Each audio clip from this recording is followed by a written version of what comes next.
Okay, so I'm going to talk about epilepsy and cognition. I'm a neuropsychologist. So what I do is work with people who have known or suspected disorders that affect their brain function. And so I do assessment to figure out what exactly is going on, whether there's an effect of whatever is going on with them, if they've had a head injury or if they have epilepsy or they've had a stroke.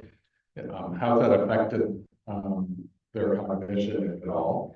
And so people come because a lot of times they feel like there's something wrong with something. They're not really sure how to characterize what it is that's not going right, but they have some feeling that maybe their thinking isn't what it used to be. And so the first slide here kind of shows you this cartoon. Well, here's your problem. They've called the doc in to try to figure out why everybody's head is turned to their right. And it turns out it's because of the television is tilted to the right. So sometimes that kind of tells you that the idea is that sometimes having a third party kind of evaluate what's happening can make it possible to explain to somebody why it is that they feel like things aren't going right. Well, it's not that everything is you're having trouble with. It's like this particular piece is not working great. So if we compensate for that, it might make you work better. And there. The next one is kind of a similar thing, is that the process of doing an assessment with a neuropsychologist is kind of just like lighting up to identify what the problems are. People are usually aware that there's an issue, they're just not quite sure what it is. So I'll talk about cognition first before we talk about mood. And people with epilepsy can have difficulties with a variety of different types of thinking skills. I look at memory, attention, language, speed of processing, visual spatial skills, and executive function. We have tests and measures that look at various aspects of these things. And each of these areas are areas that can be disturbed by something in the person with epilepsy's life, either the seizures themselves or medication, something like that. So, well, I'll start with memory, I'm going to start with attention. Attention and concentration are commonly affected in epilepsy. It's really easy to have problems with attention from all kinds of things. It's a difficult skill to pay attention and to concentrate. And so it's not hard to disrupt that. And in epilepsy, you can cause some problems with somebody's attention by giving them a medication that reduces their attention capacity, or the epilepsy itself can cause trouble with attention. Or sometimes the relationship between the epilepsy and the attention isn't quite as clear. I would say it's very frequent that people with juvenile myoclonic epilepsy, which is a type of a generalized epilepsy, will have attention problems, very common. It's not 100% clear to me, and I haven't seen any research that has clarified it lately, that this is because attention deficit disorder and the juvenile myoclonic epilepsy actually share common genetic ingredients, or whether juvenile myoclonic epilepsy is just producing an attention problem that's different from somebody with ADD, but they're very similar types of problems in people with JME. But then other people with epilepsy can also have trouble with attention. People will often come to me saying that they have trouble with their memory, but when I do testing, I find, oh, actually their memory is okay. It's attention that's a problem, because if you don't pay attention to something, you're not going to remember it okay. So there's ways that we do to kind of figure that out. For example, if I give somebody a test where they hear a paragraph once, and then I ask them to say it back to me and then tell me 20 minutes later what it was, that paragraph. And they have a hard time with that. They do really bad. But then I give them a test where I read a list of words to them 5 times over and over and over again. And they actually turn out that like the first time they hear it, they're pretty bad at it. But by the fifth time, they picked up almost all the words and then they hold on to them later. Well, the list learning test tells you that person can remember things over time. They held on to that list 20 minutes later. But when you look at that versus the paragraph recall test, they did much worse on paragraph recall. They only heard that once. If you don't remember things that you only hear once, but hearing it a few times, you do hold on to it really well. That's kind of the sign that it's an attention issue. It's not a memory issue. The attention and concentration problems, luckily, can be addressed by behavioral strategies, trying to structure things so that you pay better attention to them, and also by medication. And it used to be thought that stimulant therapy like Ritalin or Adderall was actually contraindicated in people with epilepsy because people used to think that it lowers seizure threshold. And it's true that if you take an abusive level of a stimulant like snort cocaine or smoke crack, you are more likely to have a seizure. But at therapeutic doses, there actually is not a predictable relationship between seizures and taking a stimulant. So there have been many articles in the last 10 years that have shown that adults and kids with epilepsy can take stimulant medication to treat the attention deficit that they have without increasing seizure frequency. So I think in any one person, there might be a situation where maybe the seizures become more common after taking a stimulant medication, but there's not a reliable prediction that would happen. So there's not a good reason to hold that back from people like there used to be. And a lot of psychiatrists may not know that. So I've heard, I had to write a friend of mine who's a neurologist in the East Bay. For a while, he kept asking me for all of these citations because he was telling the psychiatrist, I'm sending you a patient with epilepsy. They have an attention deficit. We want you to think about treating them. And they kept telling them no. And so he would send them he had to send all these citations to this person to prove that no, actually, there's good evidence that you can use stimulants in people with epilepsy. Now, juvenile myoclonic epilepsy is a little tricky because you might not lower seizure threshold, but you might actually exacerbate the myoclonic jerks. So there's a little complication with that one that's different from the others. But in general, it means there's not a good reason to hold back from considering a stimulant in somebody who really needs it. And not everybody needs it. Just because you have an attention problem doesn't mean you need to treat it. If people are doing okay in their job and they have attention problems, but they're getting along okay, they don't want to take another medication, you don't have to put them on the medication. But if they really need a medication for attention, then there's not a good reason to hold that back from them, or at least consider it. Thanks for that. There we go. Speed of processing, ironically, because it took a long time to get it there. That's the speed at which you can take in information, process it, and make a response. So that's also another thing that's quite easy to disrupt in a variety of different brain conditions. And it's very commonly affected by seizure medications. Not all seizure medications, but a lot. The amount of the effect on processing speed kind of depends on the specific medication and also how much you're taking. So it tends to be a dose-related thing. If you're taking relatively small dose of a seizure medicine, and it's one of the newer seizure medicines that's known not to have much of an effect on people's thinking, maybe Keppra or Lamictal or one of these drugs, maybe not such a big effect on speed, but if you're taking a larger dose, especially if they're the older medicines like Depakote or Tegretol or Dilantin or phenobarbital, that tends to slow people down a lot. So that's something that, if you identify that that's a real problem, then it's something that you have to just work on with the epilepsy specialist that's treating you. Say, this is causing me problems, and could we think about medication adjustments to try to reduce that? Memory problems. So this is the big one. People with epilepsy very commonly report memory trouble. Now, some of that, as I said, is that they're having trouble with attention. They feel like it's memory, but it's really attention. So if you deal with the attention issue, the memory issue goes away. But then there are people that really have trouble with memory itself, not just attention. And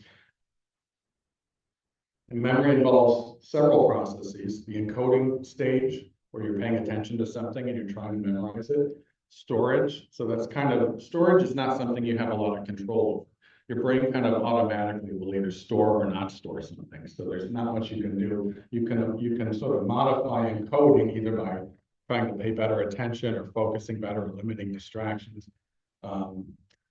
You can enhance encoding sometimes by using like these mnemonic devices, like I need to memorize this grocery store list, and so I'm gonna imagine myself walking along the grocery aisle, and I'm gonna visualize all the things that I need, and hopefully when I get to the grocery store, I won't forget all of that stuff, you know. So that's kind of modifiable. Storage is more of an automatic thing, and it will either happen or it doesn't.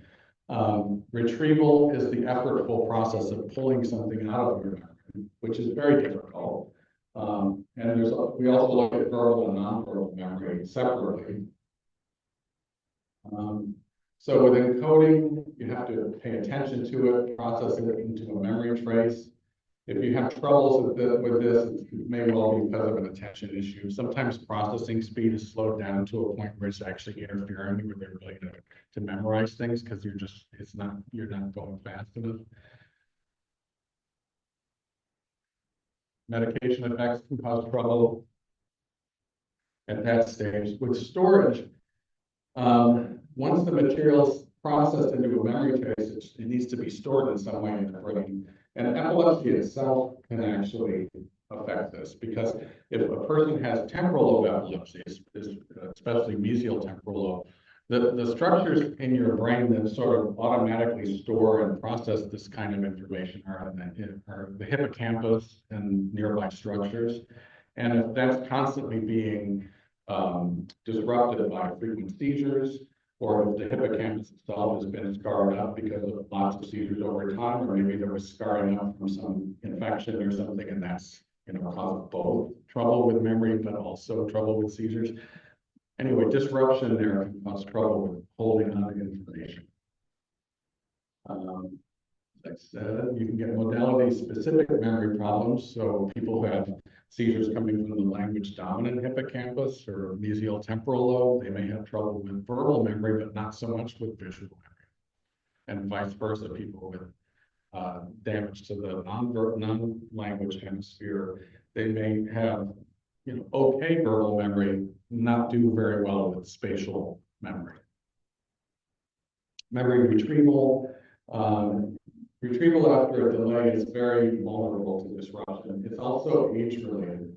The older people get, the harder it is to pull things out of your memory, which everybody notices, and it's really annoying, but that's just how things happen. It's a very it's a vulnerable stage of the memory process, and it's also disrupted by sometimes with medications or seizures or both.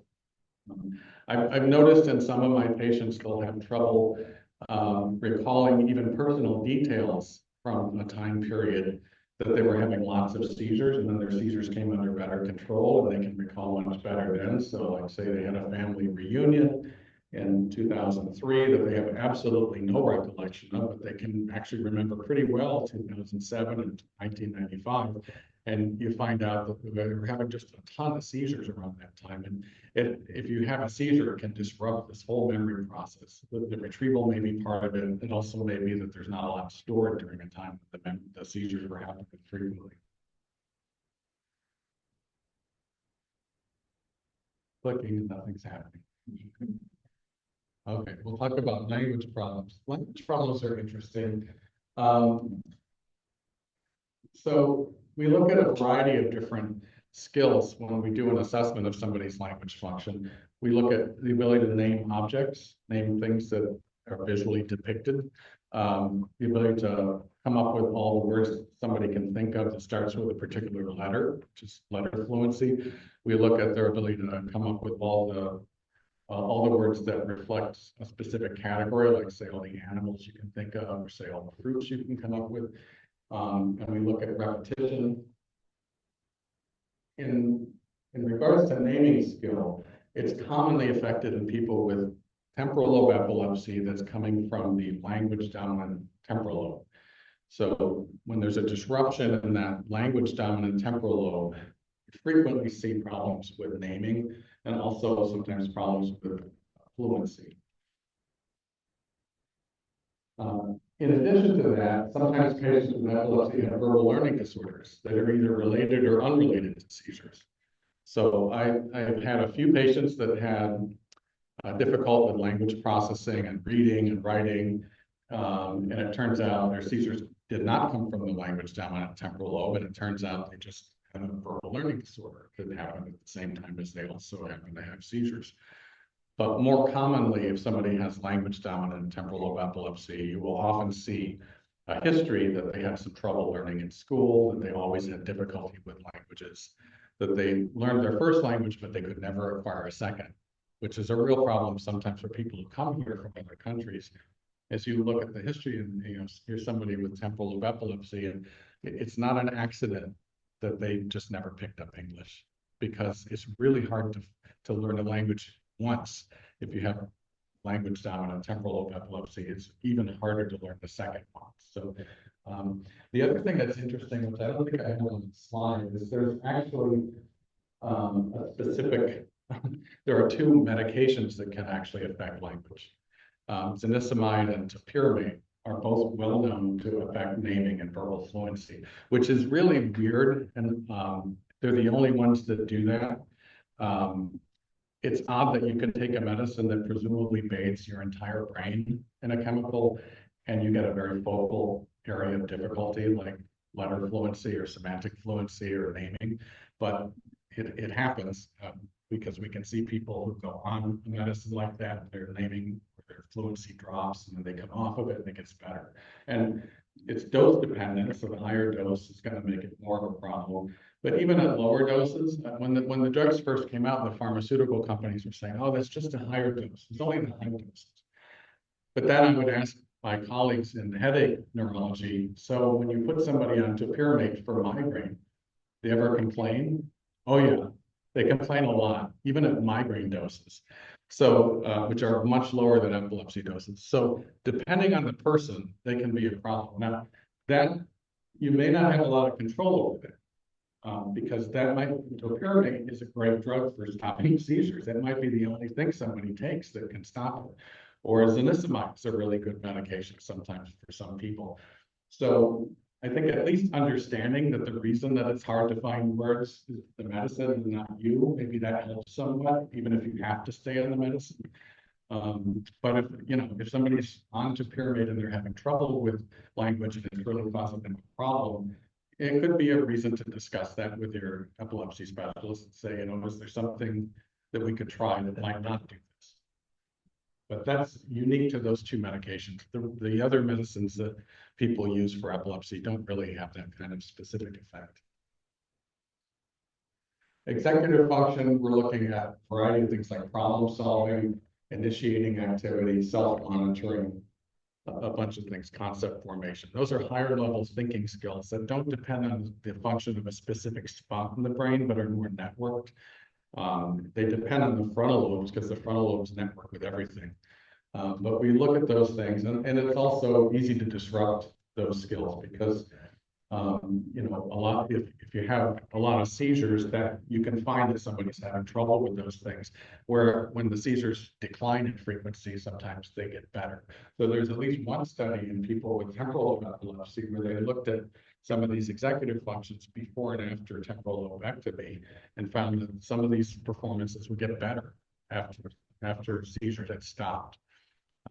So it's possible in some cases that if somebody has executive functioning difficulty, then that's not necessarily a permanent feature of that person. It might get better if the seizures drop.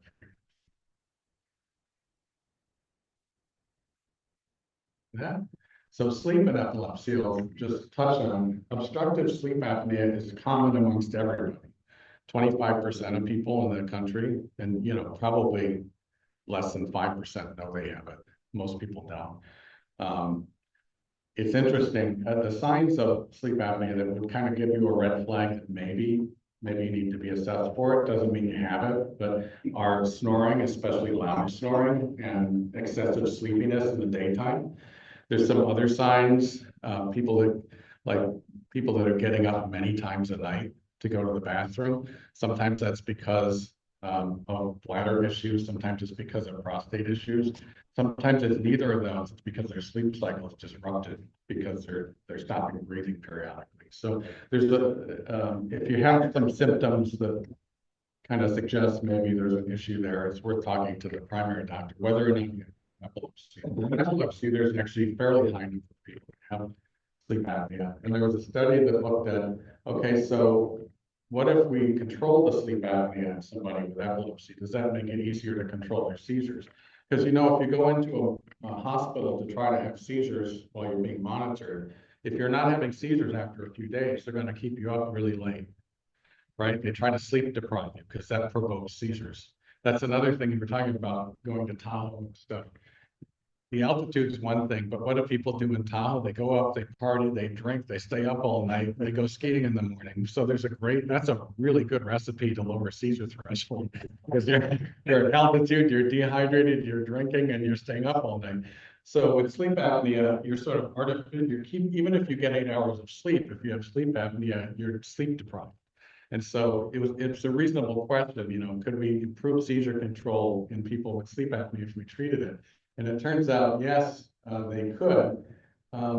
If they take people with uncontrolled seizures and they test them for sleep apnea and find which ones have it, if they treat the ones that have it, half of them with CPAP and the other half they leave without CPAP, there's a 32-fold improvement in the odds of having a greater than 50% drop in seizures. So it's a huge effect.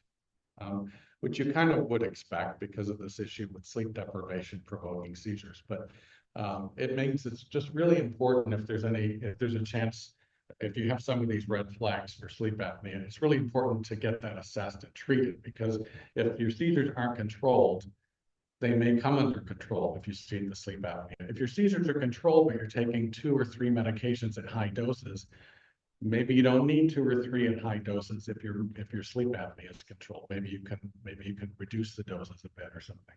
So it's worth checking into that if there's a potential for that. Emotional status, not everybody with epilepsy has clinical depression or anxiety, but they're very common. They're more common in people with epilepsy than they are in like orthopedic patients. So it's not just being medically ill. There's something about epilepsy that increases the frequency. It can be in reaction to frustration, but it also could be neurochemical because there's all this stuff happening with the seizures.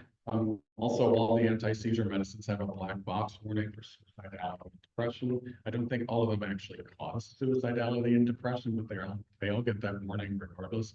There's some that are used actually to treat depression. Lamictal is used to treat depression. So that's kind of the opposite, but all of them could contribute to that. I think personally, my experience has been it's relatively rare. It does happen that sometimes people will have more depression or suicidality in particular on a medication, but it's less common than maybe a medication making them more irritable or making them depressed, but not necessarily specifically suicidal.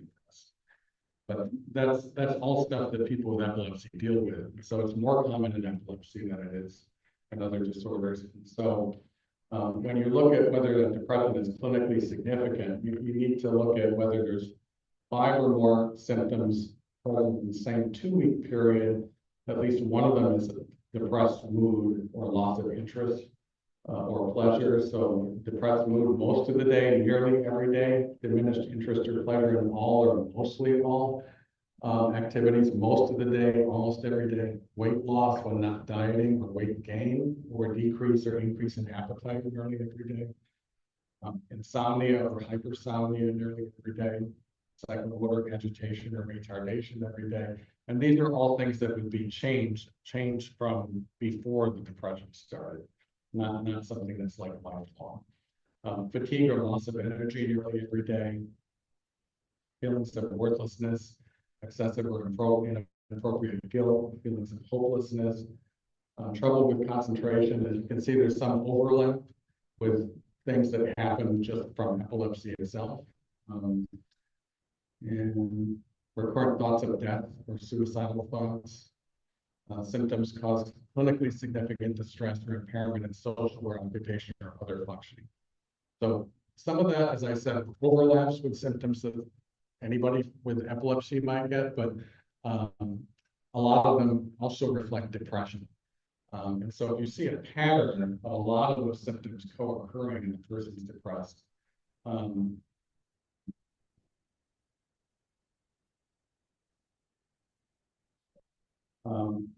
about a third of people with epilepsy will have depression, and a third of those people have never been even asked about whether they're depressed.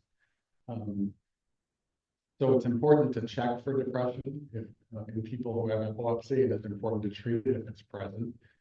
One of the reasons is when you measure quality of life in people who have epilepsy, actually quality of life scores are more related to mood than they are to seizure frequency. So if somebody is depressed, they're more likely to feel like their quality of life is awful than if somebody's just having more seizures. So how do you treat that? Well, people treat it with medication. Most of the time I see, first it was too slow, it's too fast. Frequently I see Lexapro as being one of the most common that people like to take these days. The thing that I don't see a lot of people with epilepsy take nowadays is Wellbutrin, because people have figured out that Wellbutrin lowers seizures frequency. That's the one, all of the medications used to treat depression potentially could lower seizure frequency, but the one that's really the problem that we've seen is Wellbutrin, which is unfortunate because people love Wellbutrin. It has very few side effects for most people, but for epilepsy, not so great. So people use any of these and talk therapy. And if somebody is suicidal and had a really significant depression that's really prominent, they usually recommend that they probably should be referred for psychiatry assessment, so maybe they can be put on a medication. But if it's not quite that bad, but it's still necessary to treat it, I would say cognitive behavioral therapy is probably the best, or similar therapies to that for treating depression. And most people will suggest both, but if the depression isn't super severe, a lot of times you can start with talk therapy, and that might be enough. The only problem with talk therapy is it's hard to find. I'm trying to get it so it doesn't automatically forward.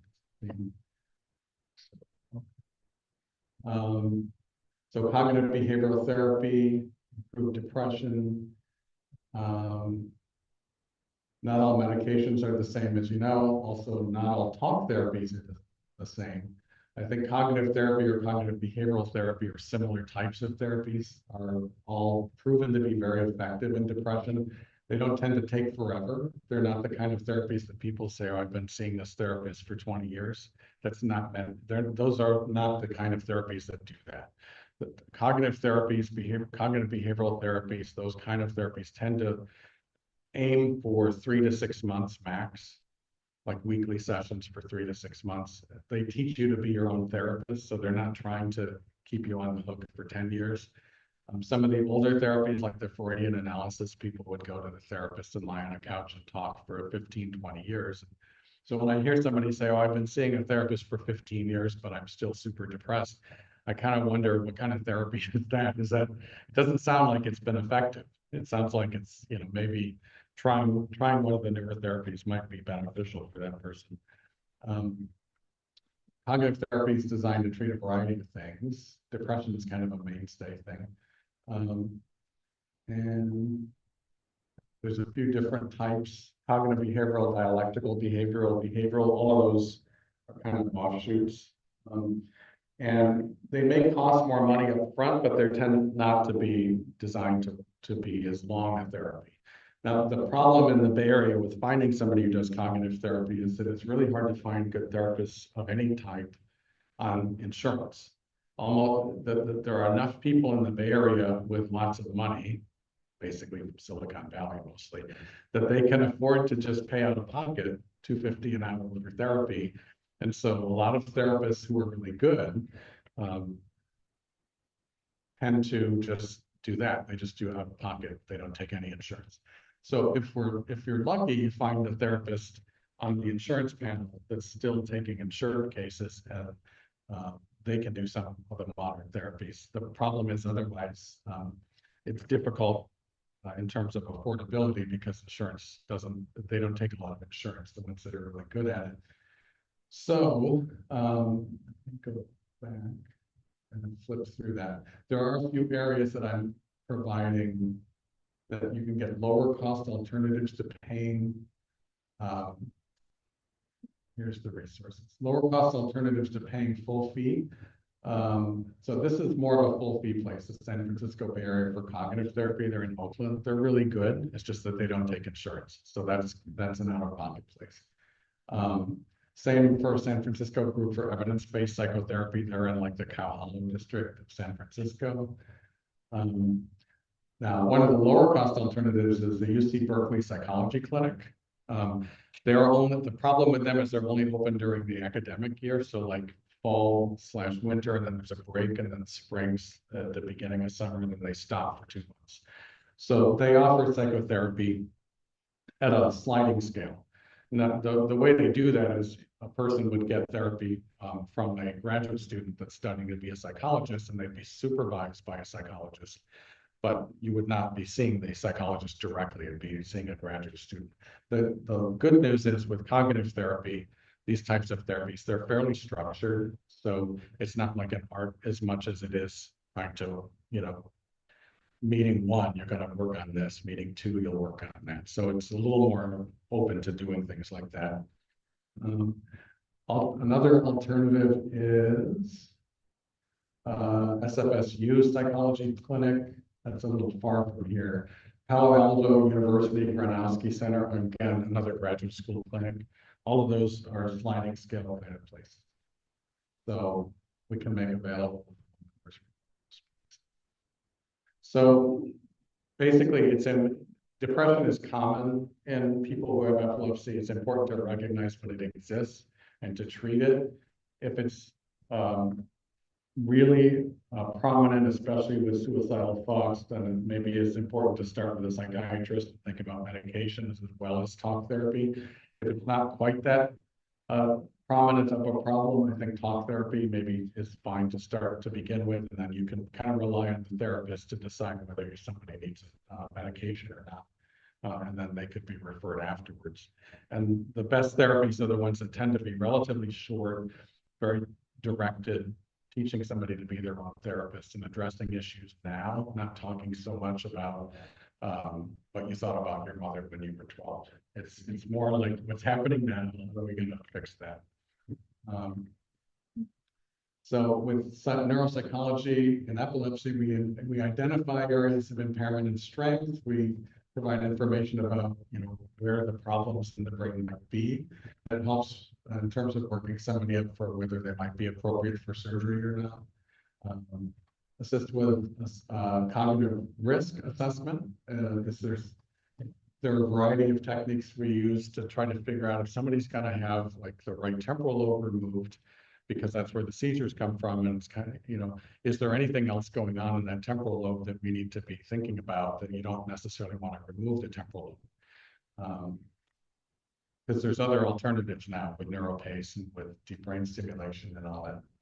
Assist with documenting cognitive difficulties for educational, employment, disability-related reasons. And identify emotional or psychological issues that might need to be addressed. And at our place, comprehensive assessment. We integrate with the team. That's it for me. Any questions?